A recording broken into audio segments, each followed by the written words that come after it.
Revue Maître de l'Univers Origins de chez Mattel avec le Thunder Punch He-Man, donc Musclor, c'est une version Deluxe, c'est pour ça que vous avez un grand blister et un peu plus d'accessoires, enfin, on va y revenir par la suite.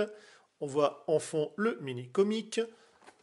Quand on tourne l'espèce de boule de feu, enfin, entre guillemets, dans la main, qu'il y aura un petit gimmick, mais on va y venir quand on y sera.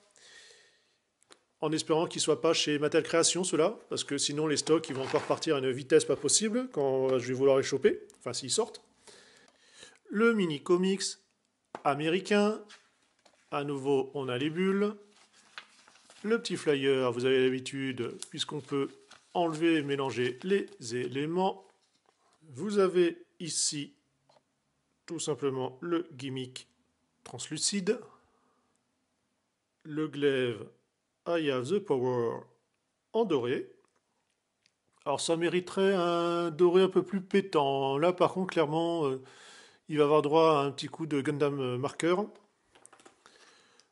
Le bouclier, alors méga léger, hein, c'est bon, je sais que c'est du plastique, mais alors quand même il y a des moments c'est un peu mieux, mais super chromé.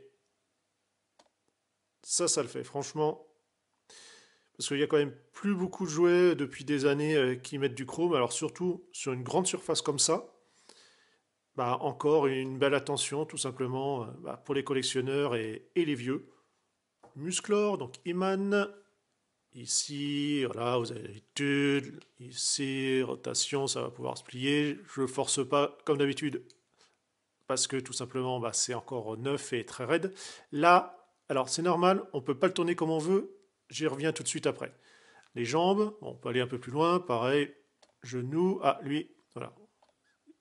Donc la gauche, elle est bloquée, la droite, voilà, on peut la plier. Donc quand je rappelle un coup d'eau chaude ou de sèche-cheveux, et puis hop, c'est bon, c'est fait. Cheville, avec ainsi une petite inclinaison classique pour ce corps-là. Alors, puisque dans son dos ici, normalement, à l'époque, on avait un système d'amorce, en fait. Ça s'ouvrait, on mettait les amorces en rond, et quand voilà, on armait, entre guillemets, et il donnait ainsi un coup de poing, et ça faisait pas tout simplement le bruit d'amorce. Et là, ils ont fait autrement, puisque on sent ici qu'il y a un ressort.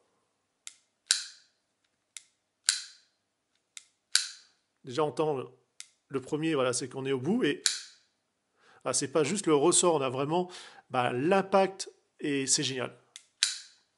Alors, on n'a pas effectivement l'explosion, mais l'impact, il est vraiment violent.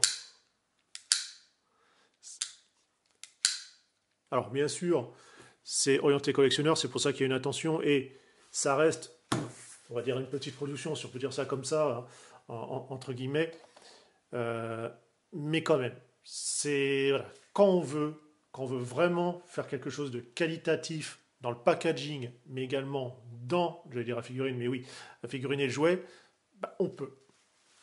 Et sans massacrer le tarif. Enfin, massacrer. Sans plutôt massacrer l'acheteur, on va le dire comme ça. Donc, on va quand même l'équiper. On va pouvoir mettre le point. Voilà. Donc, ça rentre dedans, hein, ça tient tout seul. Le glaive dans l'autre. Et j'adore. Voilà. Encore, faut pas grand chose pour m'amuser. Mais c'est superbe. Sinon, on trouve le schéma classique du corps. Il n'y a pas de souci. Bien sûr, on peut lui mettre son bouclier si on préfère. Alors, bien faire attention pour ne pas abîmer le chrome quand même. Hein. Et bien sûr aussi, on peut faire cela. Et ainsi, on a l'épée carrément sur le bouclier. Un très beau produit de chez Mattel dans la gamme Motu Origins. Jetez-vous dessus parce qu'il est vraiment classe. Allez, ciao, bye bye.